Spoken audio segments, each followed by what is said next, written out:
ప్రస్తుతం మనతో పాటు మాజీ ఎమ్మెల్యే జగ్గారెడ్డి ఉన్నారు. జగ్గారెడ్డి గారు నమస్తే అండి. నమస్తే నగేష్. హలో హలో నమస్తే జగ్గారెడ్డి గారు. నమస్తే. ఎవరు మాట్లాడేది నగేషా? ఇప్పుడు కాంగ్రెస్ ప్రభుత్వం లగచర్ల పోలపల్లిలో 632 ఎకరాలకు సంబంధించి ఫార్మా విలేజ్లు రద్దు చేస్తూ ప్రకటించింది. ఇండస్ట్రియల్ కారిడార్ ఏర్పాటు చేస్తామని ప్రకటన జారీ చేసింది. అంటే కాంగ్రెస్ పార్టీ తరఫున ఎలా చూస్తారు? అంటే ప్రజలకు ఇబ్బందులు కలగకుండా ముందుకు తీసుకెళ్లడమే లక్ష్యమా? అంటే ప్రజలు అంటే ఈ మధ్య కాలంలో బీఆర్ఎస్ పార్టీ కూడా మేము ఆందోళన చేయడం వల్లే వాళ్ళు వెనక్కి తగ్గారంటున్నారు. అంటే ఒక విషయం ఏంటంటే ఇక్కడ ఒకటి గతంలో కాంగ్రెస్ ప్రతిపక్ష పార్టీగా ఉన్నప్పుడు వాళ్ళు ఎలాంటి ఇండస్ట్రియల్ డెవలప్మెంట్ చేసే ప్రక్రియలో మేము ఎప్పుడు కూడా కాంగ్రెస్ అపోజిషన్ పార్టీ లీడర్గా ఎలాంటి ఆటంకాలు ఎలాంటి ఇబ్బందులు కలిగించే ఒక ఆలోచన కానీ ఆ ప్రయత్నాలు కానీ ఎప్పుడు కూడా చేయలేదు వాస్తవాన్ని కూడా.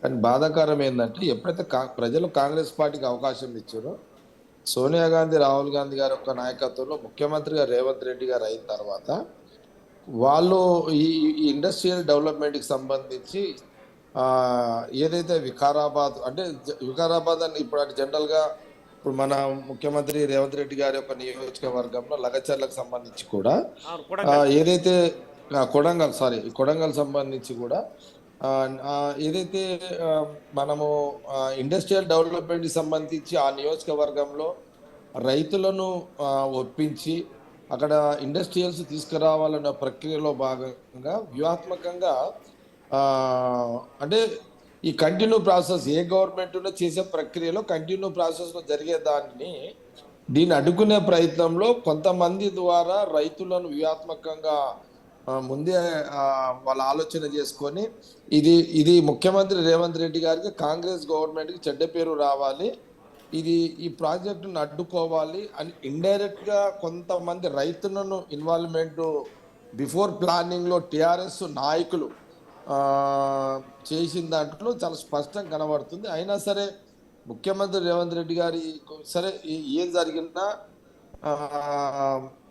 ఈ రైతులను తీసుకొచ్చి ముందు పెట్టి దీని ఫ్రంట్లో బీఆర్ఎస్ రాజకీయం చేయడం కానీ రైతులను అడ్డం పెట్టుకొని బ్యాక్లో బీజేపీకి సంబంధించి సెంట్రల్లో ఢిల్లీ దాకా వాళ్ళ బ్యాక్గ్రౌండ్ నుండి ప్రోత్సహించడం కానీ ఇవన్నీ కూడా కొంత మన కాంగ్రెస్ గవర్నమెంట్ని ముఖ్యమంత్రి రేవంత్ రెడ్డి గారి క్యాబినెట్ డిస్టర్బ్ చేసే ప్రక్రియలో భాగం ఇదంతా జరుగుతుంది ఇదంతా కూడా.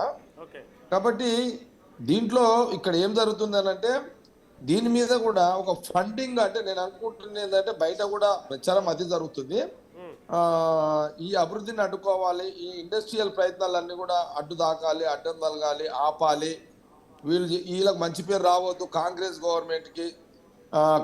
గవర్నమెంట్ ముఖ్యమంత్రి సక్సెస్ఫుల్ కావద్దు ముఖ్యమంత్రిగా అనే ఒక రాజకీయ వ్యూహాత్మక ప్రక్రియలో భాగమే ఈ గొడవలకు దారి తీసిందని చాలా స్పష్టంగా కనబడుతుంది. అయినా ముఖ్యమంత్రి రేవంత్ రెడ్డి ముఖ్యమంత్రిగా సరే రాజకీయంగా వాళ్ళు రైతులను అడ్డం పెట్టుకొని ఏదైతే చేస్తున్నారో పెద్ద మనసుతోటి ఆలోచన చేసే ఒక నిర్ణయం తీసుకోవడం జరిగింది. తీసుకొని సరే వాళ్ళు కొంతమంది రైతులు అడ్డం పెట్టుకుని ఆడుతున్న ఆటలకు సరే దాన్ని అడ్డం పెట్టుకొని వారు ఒక నిర్ణయం తీసుకొని అది క్యాన్సిల్ చేసుకుంటూ మళ్ళీ ఇంకో రకంగా డెవలప్మెంట్ చేయాలనే ప్రక్రియలో భాగమే ముఖ్యమంత్రి రేవంత్ రెడ్డి వచ్చిరనేది మనకి స్పష్టంగా కనబడుతుంది కదా నగేష్. ఓకే, సో మొత్తానికంటే అంటే ఇండస్ట్రియల్ కారిడారు పెట్టాలనేది మీ ప్రభుత్వం ఆలోచన, అక్కడ ఉద్యోగాలు కల్పించాలి, ఉపాధి కల్పించాలి అనేది కూడా ఆలోచన. అలాగే రైతులకు కూడా ఒక పర్ఫెక్ట్ రేటును కూడా నిర్ణయించి వాళ్ళని సంతృప్తి పరిచే విధంగానే చర్చలు జరగాయని తెలుస్తుంది. అవన్నీ నిజమేనా? నిజమే. వాస్తవానికి కూడా ఏంటంటే ఎప్పుడైనా కాంగ్రెస్ గవర్నమెంట్ కాంగ్రెస్ పాలసీ మీరు ఒక్క విషయం గమనించండి. మనము గతంలో ముఖ్యమంత్రి ఆనాడు బీఆర్ఎస్ గవర్నమెంట్ ముఖ్యమంత్రిగా ఉన్నప్పుడు మల్లన్న సాగర్లో రైతులు అక్కడ అప్పుడున్న కలెక్టర్ల ద్వారా పోలీసులను ఇన్వాల్వ్మెంట్ చేసి లాఠీలతో దెబ్బలు కొట్టి ఇళ్లల్లో రైతులను కొట్టి దాదాపు ఒక 4-5 సంవత్సరాలు ఒక హింసాకాండ పరిస్థితులు మనము మల్లన్న సాగర్ మనం చూసినాం. ఇదంతా కూడా మీడియాలో కానీ ఏదైనా కానీ ఎక్కడైనా చూడండి, ఇక్కడ కలెక్టర్ని తీసుకుపోయేటప్పుడు కొంతమంది టిఆర్ఎస్ నాయకులు కొందరి రైతులను అడ్డం పెట్టి పాపం వాళ్ళకు కూడా తెలియదు ఇదంతా. ఆ రైతులకు అవును. అక్కడున్న కొంతమంది రైతులకు అవగాహన వాళ్ళకి లేకపోవడం వల్ల వాళ్ళ ముందు పెట్టి కలెక్టర్ని తీసుకుపోయి అక్కడ ఒక వాతావరణాన్ని అధికారుల మీద దాడి అనే ఒక ప్రక్రియని అక్కడ చూపించారు. కానీ మీరు అబ్జర్వ్ చేయండి, ఒక్క పోలీసు ఈ కాంగ్రెస్ గవర్నమెంట్ లో ముఖ్యమంత్రి రేవంత్ రెడ్డి గారు ఎక్కడైనా సరే పోలీసును ఇన్వాల్వ్మెంట్ చేసి ఒక్కరినన్నా కొట్టినట్టు ఎక్కడన్నా మనం ఈ యొక్క ఎపిసోడ్ లో మనం చూసినామండి ఎక్కడన్నా? లేదు. గతంలో కేసీఆర్ ముఖ్యమంత్రిగా మల్లన్న సాగర్ రైతులను ఎట్లా హింస పెట్టిండు,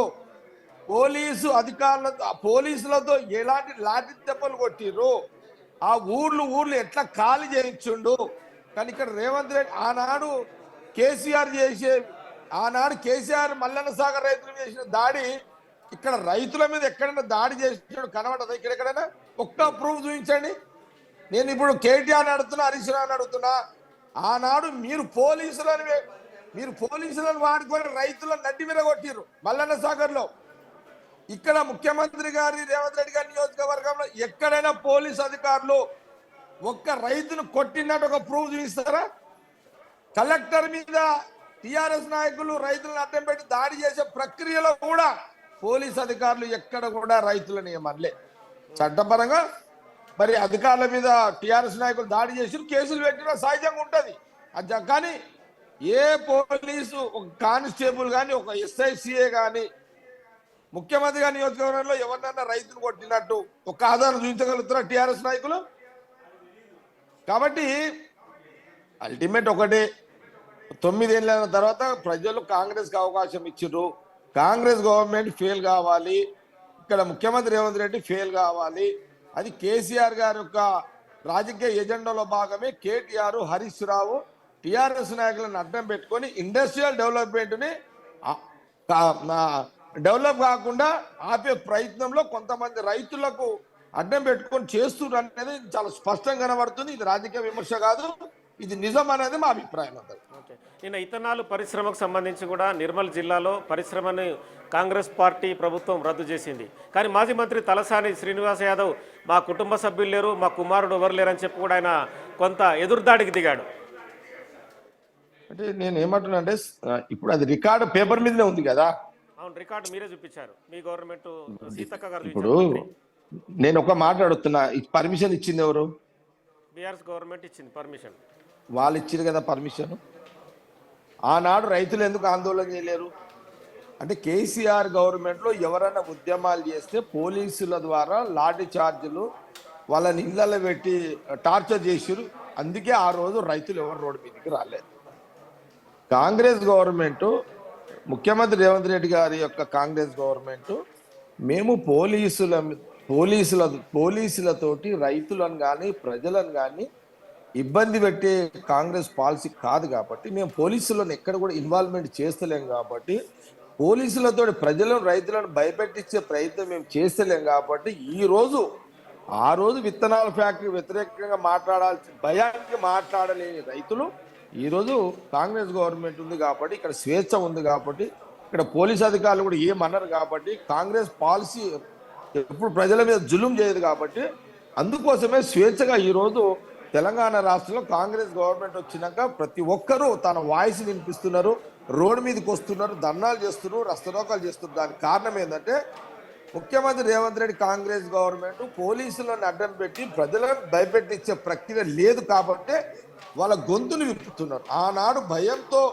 4 గోడల మధ్యలో నలిగిపోయిన రాష్ట్రంలో ఉన్న రైతులు కానివ్వండి, రాష్ట్రంలో ప్రజలు కానివ్వండి, వాళ్ళ మనోభావాలు చెప్పుకోలేరు, వాళ్ళ బాధలు చెప్పుకోలేరు. అందరూ కూడా ఈరోజు కాంగ్రెస్ గవర్నమెంట్ ముఖ్యమంత్రి రేవంత్ రెడ్డి గారి పరిపాలనలో ఈరోజు స్వేచ్ఛగా అందరూ వచ్చి చెప్తున్నారు. ఆ రోజు మీరు పెట్టిన ఫ్యాక్టరీ అప్పుడు భయానికి ఆ రైతుల ఆ విత్తనాల కంపెనీ వద్దు అని ఆ రోజు అనలేక ఈ రోజు బయటకు వచ్చి వాళ్ళు చెప్తున్నారు. కారణం ఏంటంటే కాంగ్రెస్ గవర్నమెంట్లో వాక్చాతుర్యం ఉంటుంది, స్వేచ్ఛగా మాట్లాడవచ్చు, బాధలు చెప్పుకోవచ్చు, ఇక్కడ పోలీసుల జులుం ఉండదు కాంగ్రెస్ గవర్నమెంట్లో అనే ఒక ఆ భయం లేదు కాబట్టి బయటకు వచ్చింది. కాబట్టి సరే, ఇప్పుడు శ్రీనివాస్ యాదవ్ కుటుంబ సభ్యుల యొక్క ఇండస్ట్రీ అనేది కాగితాలు చూపెడుతున్నాయి. అది Congress government Congress party Seethakka personal opinion కాదు అది, అది కాగితాల బట్టే అది చెప్పడం జరిగింది. శ్రీనివాస్ యాదవ్ సంబంధించిన కుటుంబ సభ్యులని ఆ కాగితాలు ఎవరు చెక్ చేసుకున్నా ఎవరు బంధువులు అనేది కూడా చాలా క్లారిటీ ఉంది కదా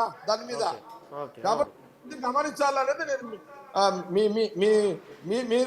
మిమ్మల్ని కూడా నేను కోరుతున్నా. ఇది కూడా మహబూబాద్లో కేటీఆర్ ఒక ధర్నా కూడా నిర్వహించాడు. మేము గిరిజనులకు అండవుకుంటాం, ఖచ్చితంగా ఎదుర్కొంటామని. ఈ మధ్య సిరిసిల్ల జిల్లాలో కూడా ఒక కలెక్టర్ని సన్యాసాన్ని తిడుతూ కాంగ్రెస్ కార్యకర్తలాగా పనిచేస్తున్నాడని చెప్పి కూడా విమర్శలు చేస్తే ఐపీఎస్ అధికారుల సంఘం, ఐఏఎస్ అధికారుల సంఘం కూడా ఖండించింది.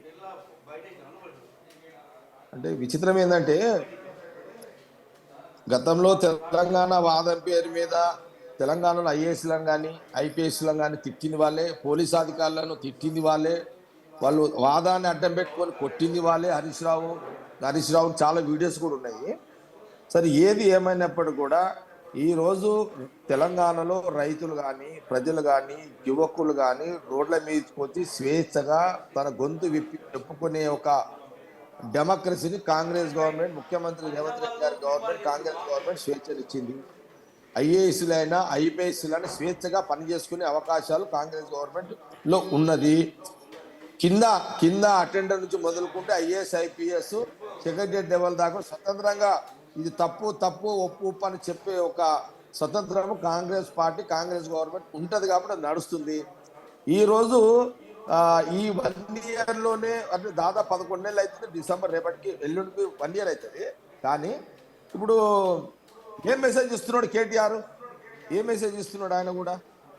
అంటే గతంలో కాంగ్రెస్ లేదని అంటేనేమో మమ్మల్ని తప్పుగా చూపించే కేటీఆర్ అంటే మీరు సన్నాసులు అనొచ్చు, అవతల దద్దమ్మలు అనొచ్చు, ఐఏఎస్ ఆఫీసులు చేతగానులు అనొచ్చు, అంటే వాళ్ళు ఏదైనా చలామణి అవుతుంది అనే దాంట్లో కేటీఆర్ మాట్లాడుతున్నాడు. ఒకటే చెప్తున్నాను, గతంలో మీరు రైతులను పోలీసుల లాఠీలతో దెబ్బ కొట్టినప్పుడు ఈ రోజు మాట్లాడుతున్న మాటలు ఆ రోజు ఏమైనది అనేది కాంగ్రెస్ పార్టీ చాలా స్పష్టంగా కేటీఆర్ని అడుగుతున్నారు. ఆ రోజు మీరు పోలీసులతోటి విద్యార్థులను కొట్టిరు, ఉస్మానియా యూనివర్సిటీలో విద్యార్థులను కొట్టిరు, కాకతీయలో స్టూడెంట్స్ని కొట్టిరు, మరి మీరు రైతులను కొట్టిరు. మీరు ధర్నా చౌక్ ఏది మన ఇందిరా పార్క్ దగ్గర ధర్నా చౌక్ తీసేసిర్రు. ఎవరైనా సెక్రటరియట్కి వస్తే మీరు 1-2 నెలలు జైళ్ళలో పెట్టిర్రు. మరి ఇవన్నీ మీరే కదా చేసింది. అంటే ఆ రోజు మీరు ఏం చేసినా అది కరెక్టా? ఈ రోజు మేము ఏం చేయకుండా మా తప్ప అని కాంగ్రెస్ పార్టీ కేటీఆర్ని ప్రశ్నిస్తున్నారు. చేసేది అని మీరే ఆ రోజు కూడా. ఇక్కడ ఏం రాజకీయ విమర్శలు ఏమైనా చెప్పండి ఇక్కడ. కాబట్టి మీరు ఆ రోజు మీరు జులుమైతే చేసిరో తెలంగాణ ప్రజల మీద, అలాంటి జులుం కాంగ్రెస్ గవర్నమెంట్లో రేవంత్ రెడ్డి ముఖ్యమంత్రి గారి గవర్నమెంట్లో అలాంటివి పోలీసు జులుం లేని పరిపాలన తెలంగాణ రాష్ట్రంలో కొనసాగుతుంది. అందుకే 10 ఏళ్ల గొంతు విప్పని, బాధలతో ఉన్న గొంతు విప్పని ప్రతి రైతు ఆ బాధలను చెప్పుకునే విధంలో భాగమే ఈరోజు అందరు రోడ్ల మీదకి వస్తున్నాడు. అంటే ఈ కాంగ్రెస్ గవర్నమెంట్లో, రేవంత్ రెడ్డి ముఖ్యమంత్రి గారి గవర్నమెంట్లో, కాంగ్రెస్ గవర్నమెంట్లో పోలీసుల జులుం లేదు అనే భయం పోయింది. కాబట్టి ఇది గమనించాలని కాంగ్రెస్ పార్టీ తెలియజేస్తుంది. ఓకే అండి, థ్యాంక్ యూ జగ్గారెడ్డి గారు.